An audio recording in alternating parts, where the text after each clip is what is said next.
अब इस पर कितने तरह का ऑब्जेक्टिव क्वेश्चन बन सकता है। यह 3 स्पेशल केस है जो अक्सर ऑब्जेक्टिव में या कॉम्पिटिटिव एग्जाम में इस पर क्वेश्चन पूछता है। फिजिक्स में हम लोग एंगल को डायरेक्शन कहते हैं कि 3 स्पेशल डायरेक्शन पर ये एक रिजल्ट आ रहा है हमारा, r बराबर a प्लस बी, r बराबर a माइनस बी, r बराबर रूट अंडर ए स्क्वायर प्लस बी स्क्वायर। इस पर मैक्सिमम ऑब्जेक्टिव क्वेश्चन पूछता है। ये तीनों को ले करके अब कौन सा इंपॉर्टेंट पॉइंट यहाँ से निकल रहा है इसको देखिए। तो एक रिजल्ट और इम्पोर्टेंट यहाँ निकल के आ रहा है, क्या कि मुख्य रूप से इसमें एक और क्वेश्चन पूछता है कि अगर हमारे पास 2 वेक्टर है तो उसका मैक्सिमम रिजल्टेंट कितना हो सकता है और मिनिमम रिजल्टेंट कितना हो सकता है। यह जो चीज़ है ये वेरी वेरी इंपॉर्टेंट और एवरी कॉम्पिटिटिव एग्जाम। इस 2 वेक्टर का रिजल्टेंट अधिक से अधिक होगा तो 18 और कम से कम होगा तो 2, यानी कि 2 से 18 के बीच में ही झूलते रहेगा। तो आंसर हो गया सी और डी, यानी कि 15 न्यूटन और 5 न्यूटन दोनों आंसर हो जाएगा इस क्वेश्चन के लिए। न्यूमेरिकल पढ़ेंगे ना तो इस पर आधारित बहुत सारा न्यूमेरिकल आएगा। यह जो टॉपिक है यह 11th क्लास के विद्यार्थी के लिए तो है ही, साथ साथ जितने भी कॉम्पिटिटिव एग्जाम में बैठने वाले विद्यार्थी हैं, चाहे मेडिकल हो, इंजीनियरिंग हो या अन्य general competition BPSC, SSC, BSSC, ये सब में इम्पोर्टेंट चीज़ होता है।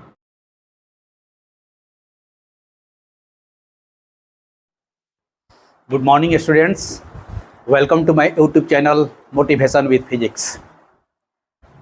फिजिक्स पार्ट 1 में हम लोग वेक्टर एंड स्केलर के चैप्टर पढ़ रहे हैं और उस चैप्टर में हम लोग एडिशन ऑफ वेक्टर उसके बारे में पढ़ लिए हैं और साथ ही साथ किसी रिजल्टेंट वेक्टर का मैग्नीट्यूड कैसे ज्ञात किया जाता है इसका एक्सप्रेशन हम लोग निकाल लिए थे। उसमें हम लोग ये पढ़ गए थे कि अगर हमारे पास 2 वेक्टर है एक ही पॉइंट से, मान लीजिए कि अलग अलग डायरेक्शन में जा रहा है, अगर इसका नाम हम दे दिए हैं वेक्टर ए और इसका नाम दे दिए हैं वेक्टर बी, दोनों के बीच का एंगल थीटा है, तो उस कंडीशन में जो हमारा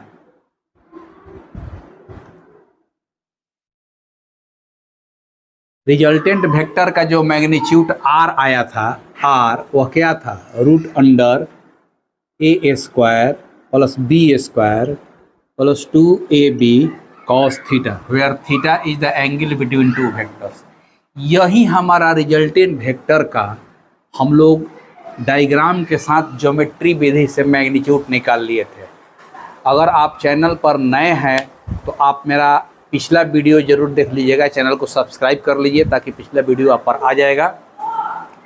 और यह रिजल्टेंट का मैग्नीट्यूड हम लोग निकाल चुके थे कि रिजल्टेंट वेक्टर क्या। अब इस पर कितने तरह का ऑब्जेक्टिव क्वेश्चन बन सकता है इसको आप देखिए। तो सबसे पहले आइए यहाँ से हम लोग शुरू करते हैं कि चूंकि हमारे पास r बराबर मिल गया रूट अंडर ए square plus B square plus 2ab cos थीटा, तो कैसे कैसे ऑब्जेक्टिव बनता है इसको देखिए। Case one, if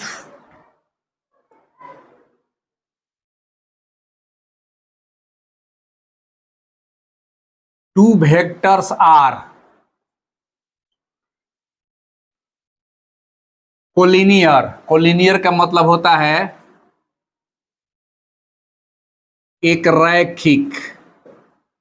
if 2 vectors are collinear, ये वर्ड आ गया एक रैखिक, यानी कि दोनों वेक्टर एक ही रेखा में हो तब, देन अब हम लोग देखिए इस फिगर से कि यह दोनों वेक्टर जब एक ही रेखा पर, मान लीजिए कि ओ ए डायरेक्शन में ए है, ये भी आकर के इसी में सट गया, तो यह एंगल सटते सटते सटते सटते कितना हो जाएगा, 0 डिग्री। तो 2 कोलिनियर लाइन के बीच का एंगल होता है 0 डिग्री। तो उस कंडीशन में देन थीटा बराबर 0 डिग्री। इसलिए अब इसमें हम 0 रखेंगे, देखिए r बराबर रूट अंडर ए square plus B square plus 2ab cos 0 डिग्री, यानी कि रूट अंडर ए square plus B square plus 2ab cos 0 का मान 1। तब ये भीतर में देखिए a square plus B square plus 2ab क्या आ गया, ए प्लस बी का होल स्क्वायर, यानी कि बाहर चूंकि होल स्क्वायर है रूट के अंदर है तो बाहर निकल जाएगा तो क्या हो जाएगा ए प्लस बी। यानी कि इस कंडीशन में कब देखिए कोलिनियर वर्ड जो लिखा है एक रैखिक, इसका और भी दे सकता है, और पैरेलल टू ईच अदर, ये word parallel to each other मतलब कौन चीज, समानांतर, यानी कि दोनों वेक्टर समानांतर हो जाए या दोनों वेक्टर कोलिनियर हो जाए, एक रैखिक, ठीक, या एक ही दिशा में हो,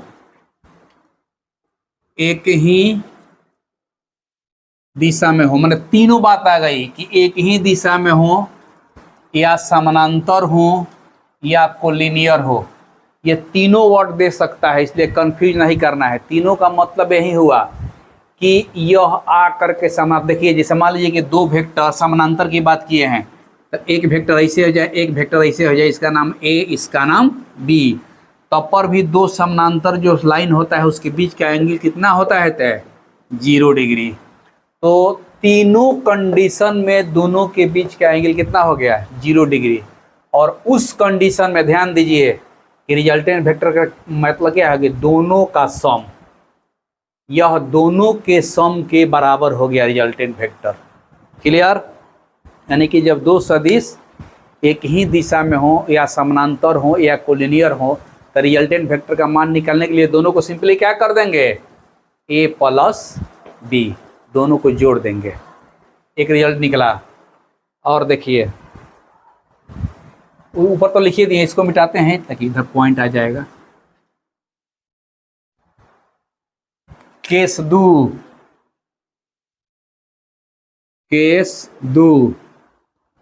अब इसको क्या करेंगे अपोजिट, माने ऐसे एक वहीं से जाएगा एक वहीं से जाएगा, देखिए ए हाई हो गया बी, तो यहाँ पर जो एंगल है वह एंगल इतना हो जाएगा 180 डिग्री। तो अब इसको कौन कौन वर्ड कहेगा, जिसे इसमें क्या कहा था कोलिनियर, तो कोलिनियर नहीं हुआ, एंटी पैरेलल माने just opposite. If two vectors are just opposite, just opposite, opposite का मतलब क्या होता है विपरीत, टू ईच अदर, ठीक है। तो उस कंडीशन में देखिए just opposite to each other, या और एक बोलेगा एंटी पैरेलल, है ना, विपरीत समानांतर, विपरीत समानांतर, यानी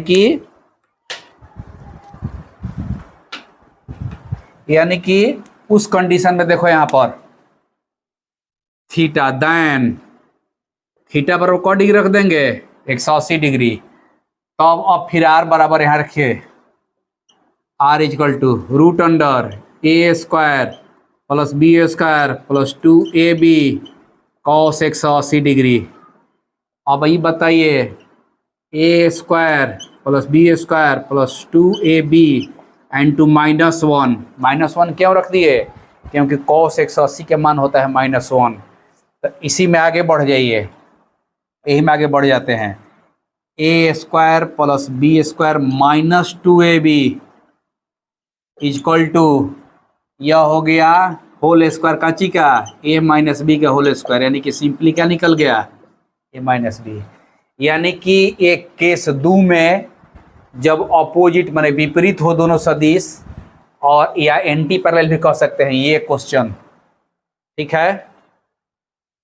तो इस कंडीशन में आर का वैल्यू यानी कि सिंपली यहाँ आर क्या आ गया, ए माइनस बी। यहाँ ध्यान दीजिए, ए माइनस बी यानी कि दोनों के डिफरेंस के बराबर। यहाँ पर क्या था कि जब एक ही दिशा में था तो रिजल्टेंट वेक्टर के लिए दोनों को जोड़ दिए, और जब विपरीत दिशा में दोनों हो गया तो रिजल्टेंट वेक्टर के लिए दोनों को घटा दिए, एक दूसरा में से घटा दिए। ठीक है, अब यहाँ ध्यान दीजिए कि a माइनस बी लिखेंगे कि b माइनस ए लिखेंगे, तो रूट से कोई चीज़ बाहर निकलता है तो प्लस माइनस दोनों आता है। तो उस कंडीशन में जो बड़ा होगा उसको पहले लिख लेंगे, जो छोटा होगा उसको बाद में, क्योंकि मैग्नीट्यूड हमेशा क्या लेता है, पॉजिटिव। तो हमारे पास ये देखिए ध्यान से दो केस मिला, एक केस यह मिला, एक केस यह मिला, दो स्पेशल कोण पर। एक स्पेशल कोण कितना लिए थे, जब दोनों एक ही दिशा में हो जाए, ए और बी, तो उस कंडीशन में थीटा बराबर था 0 डिग्री। आज दोनों विपरीत हो गया तो थीटा कितना हो गया, 180 डिग्री। एक स्पेशल केस और हो सकता है कि दोनों एक दूसरे के परपेंडिकुलर हो जाए, एक वैसे है एक वैसे। देखिए यहीं पर फोटो बनाते हैं, इसको हम यहाँ मिटा रहे हैं। देखिए case 3, if two vectors are perpendicular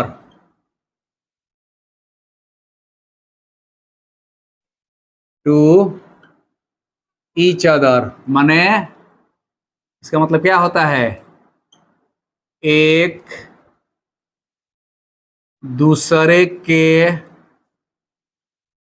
लंबवत, मतलब ऐसे हो जाए, ऐसे देखिए हाई ए हो गया, हाई बी हो गया, तब यह जो है एक डिग्री बन जाएगा 90 डिग्री। तो उस कंडीशन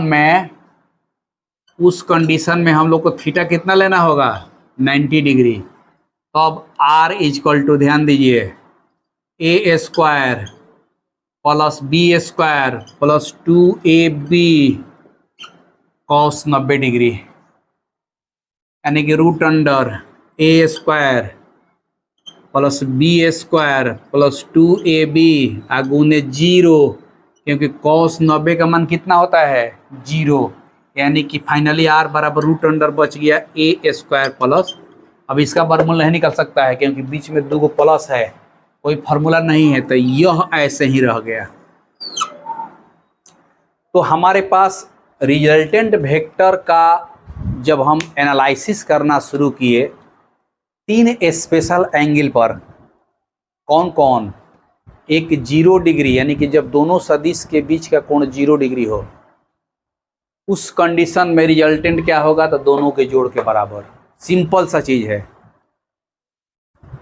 जब दोनों सदिश एक दूसरे के विपरीत हो तो दूसरा स्पेशल कोण मिलेगा 180 डिग्री, तो उसका रिजल्टेंट क्या होगा, दोनों के अंतर के बराबर। और एक स्पेशल कोण हुआ 90 डिग्री जब दोनों एक दूसरे के लंबवत हों, तो उस कंडीशन में रूट अंडर ए स्क्वायर प्लस बी स्क्वायर। यह 3 स्पेशल केस है जो अक्सर ऑब्जेक्टिव में या कॉम्पिटिटिव एग्जाम में इस पर क्वेश्चन पूछता है। कहेगा, इस पर कैसे कहेगा कि 5 फोर्स के, मान लीजिए देखिए फोर्स के बारे में दे दिया कि किसी बिंदु पर एक ही दिशा में 10 न्यूटन और 5 न्यूटन का बल लग रहा है, तो उस बिंदु पर कुल बल कितना होगा। तो जब एक ही बिंदु पर एक ही दिशा में 2 बल लगेगा तो 5 न्यूटन और 10 न्यूटन लगेगा तो 15 न्यूटन। कहेगा एक बिंदु पर ठीक है विपरीत दिशा में 10 न्यूटन और 5 न्यूटन का बल कार्य कर रहा है, तो उस बिंदु पर परिणामी बल क्या होगा। तो हम जान रहे हैं कि विपरीत में काम कर रहा है तो अंतर के बराबर होगा, तो एक तरफ है 10 एक तरफ है 15, तो फाइनली 15 में से 10 घटा देंगे, यानी कि उस बिंदु पर मात्र 5 न्यूटन का ही बल लग रहा है। और उसी को कह देगा कि 10 न्यूटन और 5 न्यूटन का बल एक बिंदु पर एक दूसरे के लंबवत काम कर रहे हैं, तो परिणामी क्या होगा, तो रूट अंडर 10 स्क्वायर जोड़ 5 स्क्वायर, जितना है वही आंसर हो जाएगा। क्लियर। तो यह 3 स्पेशल एंगल पर, माने स्पेशल डायरेक्शन कहिए, फिजिक्स में हम लोग एंगल को डायरेक्शन कहते हैं, कि 3 स्पेशल डायरेक्शन पर ये एक रिजल्ट आ रहा है हमारा, आर बराबर ए प्लस बी, आर बराबर ए माइनस बी, आर बराबर रूट अंडर ए स्क्वायर प्लस बी स्क्वायर। इस पर मैक्सिमम ऑब्जेक्टिव क्वेश्चन पूछता है। इन 3 एंगल के अलावे कोई भी एंगल होगा तो यह हो गया हमारा मास्टर फार्मूला। यह जो फार्मूला है यह मास्टर फार्मूला है, ध्यान रखिएगा, कहीं भुला गई एने वाला तो मास्टर फार्मूला हो गया। यह मास्टर फार्मूला याद रखना है। अब ये सब कंसेप्ट दिमाग में रहने से जो आप हल कीजिएगा इसमें रख करके 5 मिनट लगेगा, यहाँ पर 1 मिनट भी नहीं लगेगा, 1 सेकेंड भी नहीं लगेगा, उसका आंसर निकल जाएगा। क्लियर हो गया? अब देखिए ये तो पता चल गया कि इस तरह का ऑब्जेक्टिव आएगा। ये तीनों को ले करके अब कौन सा इंपॉर्टेंट पॉइंट यहाँ से निकल रहा है इसको देखिए। इसको अब हम ऐसा करते हैं, मिटा रहे हैं। अब आप इसको उतार लीजिएगा, खाली बस याद रखना यही है कि यह मास्टर फार्मूला हो गया रिजल्टेंट वेक्टर का, और उसमें से 3 स्पेशल डायरेक्शन से 3 स्पेशल रिजल्ट निकला, ठीक। और यही तीनों रिजल्ट से अब आपको दिखा रहे हैं। अब इसको हम ऐसा कर रहे हैं कि हेजे लिख रहे हैं, इतना था R बराबर A प्लस B, ये निकला था। अच्छा, यहाँ पर R बराबर क्या निकला था? A minus B।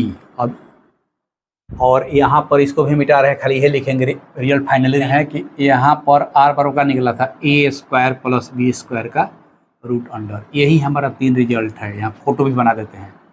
यह ऐसे हो गया,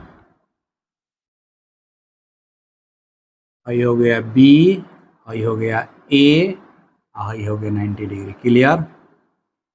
एंटी पैरेलल यहाँ से हाई देखिए, यहाँ से हाई हो गया A, हाई हो गया B, इधर हो गया B, इधर हो गया A, यहाँ से यह हो गया 180 डिग्री, यहाँ से हाई हो गया A, हाई हो गया B, A B, या एक ही पर हो सकता है या ऐसे भी हो सकता है A B। तो यहाँ पर जो एंगल बनेगा ये दोनों के बीच, यहाँ हो जाएगा थीटा बराबर 0 डिग्री। तो अब तीनों पर आप देखिए कि हम कॉस थीटा से एंगल निकाले हैं। तो एक रिजल्ट और इम्पोर्टेंट यहाँ निकल के आ रहा है, क्या कि कॉस थीटा या साइन थीटा का मैक्सिमम वैल्यू होता है 1 और मिनिमम वैल्यू होता है -1, ठीक है। तो कितना डिग्री पर होता है? कॉस थीटा का मैक्सिमम वैल्यू 1 कट होता है 0 डिग्री पर। तो यहाँ पर स्पष्ट हो गया कि जैसे जैसे थीटा का वेरिएशन है वैसे वैसे आर का वेरिएशन है।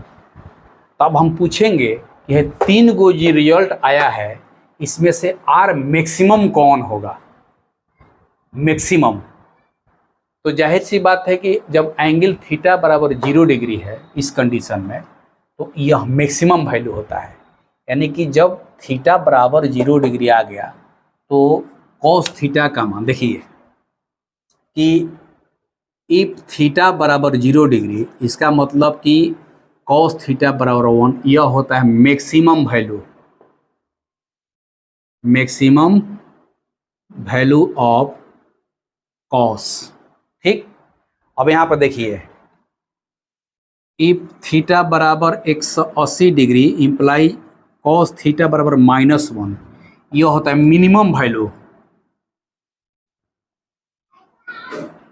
ऑफ कॉस थीटा, ठीक। और यहाँ पर इफ थीटा बराबर 0 डिग्री तो कॉस थीटा बराबर 90 डिग्री है, तो कॉस 90 डिग्री बराबर 0, यह होता है एवरेज वैल्यू। एवरेज वैल्यू का मतलब कि मैक्सिमम और मिनिमम का जो ये होता है एवरेज, वो हो जाएगा एक तरह से। तो यहाँ ध्यान दीजिए कि मुख्य रूप से इसमें एक और क्वेश्चन पूछता है कि अगर हमारे पास 2 वेक्टर है तो उसका मैक्सिमम रिजल्टेंट कितना हो सकता है और मिनिमम रिजल्टेंट कितना हो सकता है। तो सबसे पहले यही बताए कि कॉस थीटा जहाँ मैक्सिमम होगा वहाँ आर मैक्सिमम होगा। तो कॉस थीटा मैक्सिमम कितने पर है? 0 डिग्री पर। तो 0 डिग्री पर हमारा आर बराबर क्या है, ए प्लस बी। यही रिजल्टेंट जो है मैक्सिमम वैल्यू हो गया। यहाँ हम लिख देते हैं अब इसको मिटा करके कि यह जो होता है यह maximum value of R. Maximum मतलब महत्तम मान, यानी कि आर का अधिक से अधिक मान होगा तो ए प्लस बी, उससे अधिक नहीं हो सकता है। आर का मान अधिक से अधिक होगा तो ए प्लस बी। यहाँ पर मिनिमम है तो यह जो रिजल्ट आया यह क्या हो गया, minimum value of R. Minimum मतलब न्यूनतम मान, यानी कि आर का कम से कम मान होगा तो ए माइनस बी। यह जान लेने से क्या होगा कि अगर कोई ऑब्जेक्टिव पूछता है कि 2 वेक्टर दे देगा और कहेगा कि इनमें से कौन इनका परिणामी नहीं हो सकता है, तो नहीं हो सकता है का इसका मतलब एक रिजल्ट आया यहाँ पर। अब हम इसको मिटा रहे हैं। यहाँ पर देखिए जो आर का वैल्यू है, ध्यान दीजिए, आर का वैल्यू वह ग्रेटर देन इक्वल टू होगा ए माइनस बी का और लेस देन इक्वल टू होगा ए प्लस बी का। यह जो चीज है कि ए माइनस बी से जब ए प्लस बी के या तो बराबर होगा नहीं तो उससे छोटा होगा, क्लियर, और ए माइनस बी के या तो बराबर हो रहा है उससे बड़ा होगा, उससे बाहर रेंज में नहीं जा सकता। ये वेरी वेरी इंपॉर्टेंट और एवरी कॉम्पिटिटिव एग्जाम, इसको याद रखना है। अब जैसे इस पर क्वेश्चन कैसे देगा देखिए, इस क्वेश्चन को कैसे देगा, यहाँ हम बिठा रहे हैं इसका, इधर इस साइड में, या वीडियो रोक के उतार लीजिएगा। अब इस पर मैक्सिमम और मिनिमम पर आधारित क्वेश्चन कैसे देगा, जैसे देखिए क्वेश्चन लिख देते हैं 8 न्यूटन और 10 न्यूटन का परिणामी इनमें से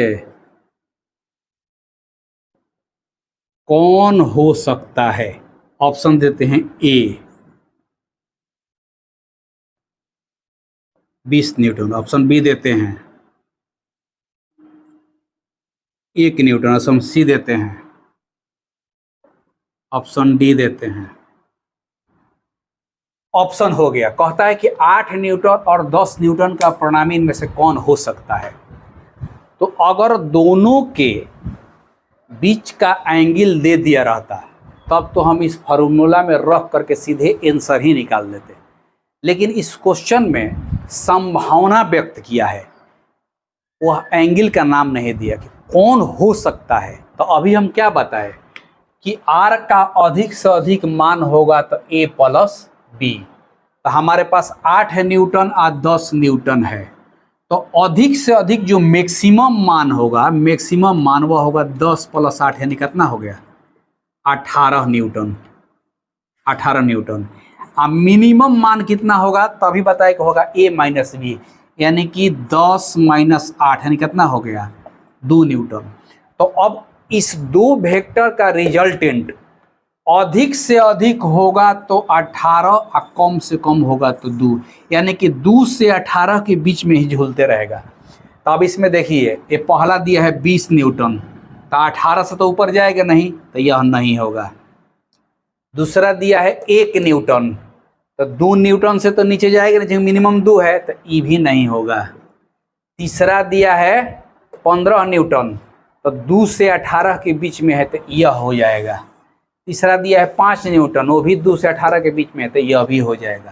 तो आंसर हो गया सी और डी, यानी कि 15 न्यूटन और 5 न्यूटन दोनों आंसर हो जाएगा इस क्वेश्चन के लिए।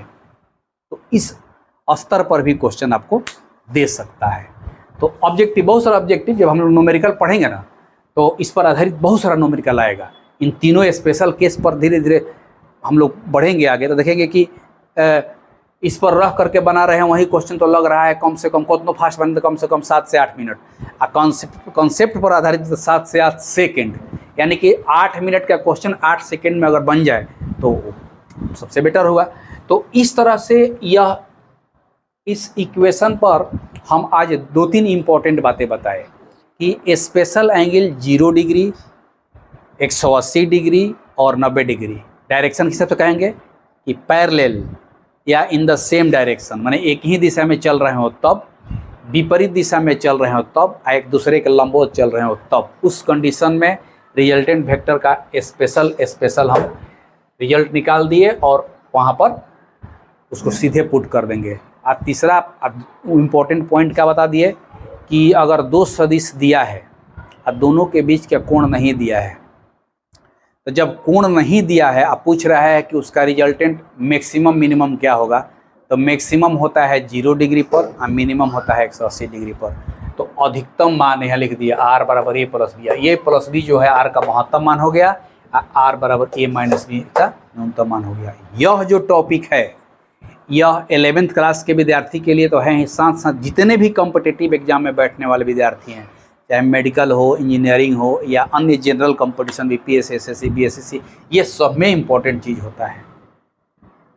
तो आज का ये इम्पोर्टेंट टॉपिक जो रिजल्टेंट वेक्टर से रिलेटेड था वो हमने बता दिया। अब तक आप चैनल को सब्सक्राइब नहीं किए हैं तो चैनल को आप सब्सक्राइब कर लीजिए, इसको लाइक कीजिए और अधिक से अधिक लोगों में शेयर कीजिए ताकि इसका लाभ सबको मिल सके। तब तक के लिए नमस्कार, बी हैप्पी।